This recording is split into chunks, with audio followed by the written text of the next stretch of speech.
On Capitol Hill, a Facebook whistleblower testified before a Senate committee yesterday, claiming that Facebook knowingly chooses profit over the safety of its youngest users. The choices being made inside of Facebook are disastrous for our children, for our public safety, for our privacy, and for our democracy.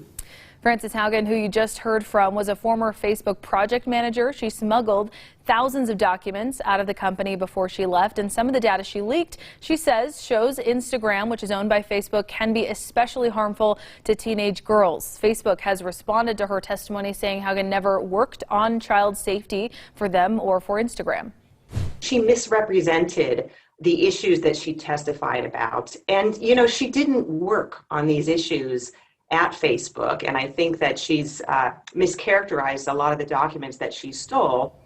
CEO Mark Zuckerberg has posted a letter saying many of Haugen's claims don't make any sense. Though senators from both parties appeared to support Haugen's calls to regulate Facebook, it's still unclear if and when that could happen. So here to talk with me this morning about what that regulation might look like, what impact this whistleblower will have on the Facebook experience for users, Adam Durfee, a Bowie professor of social media. You work in suicide prevention, strategist with Utah's Live On project, and in all of your free time, your real job here as social media director at Bondcom Advertising.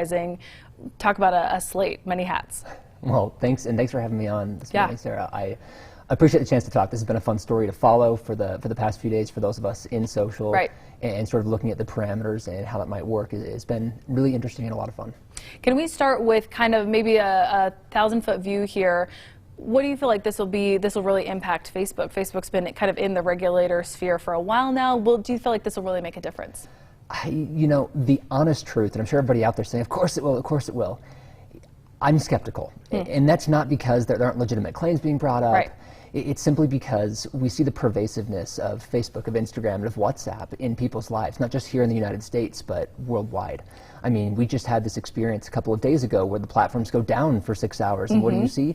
Everybody's saying, I can't believe I can't log in, I can't believe I can't see what's happening. And so it's the main topic of conversation Monday. Right, you got it. And so I think that this has become such a necessary part of our lives that it's very hard to think that this is something that we just pull the plug on or that would change in any sort of drastic way.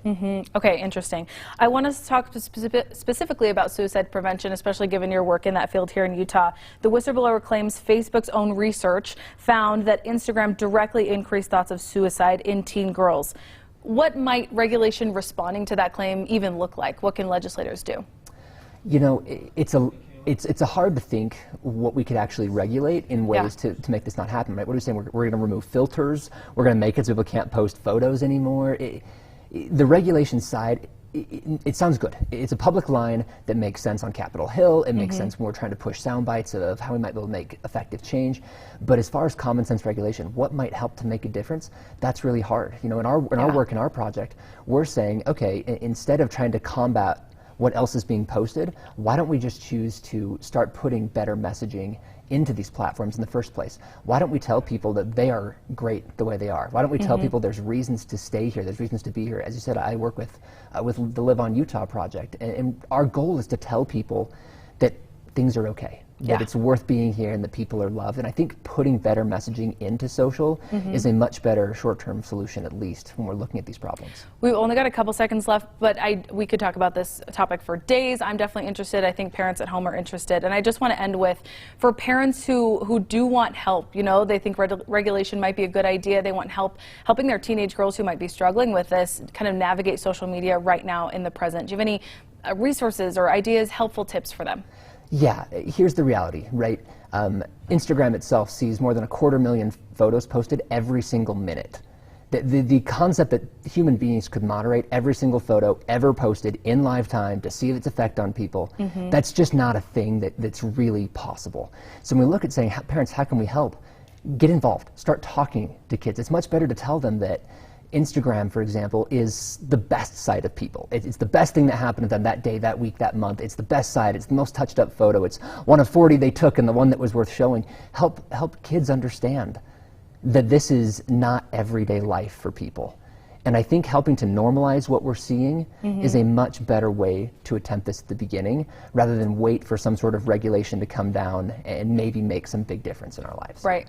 Hands-on communication with our kids is really going to make the biggest difference here. We're speaking with Adam Durfee this morning, one of many hats, BYU professor of social media. Thanks so much for being here with us this morning. I appreciate the invite. Thanks, Sarah.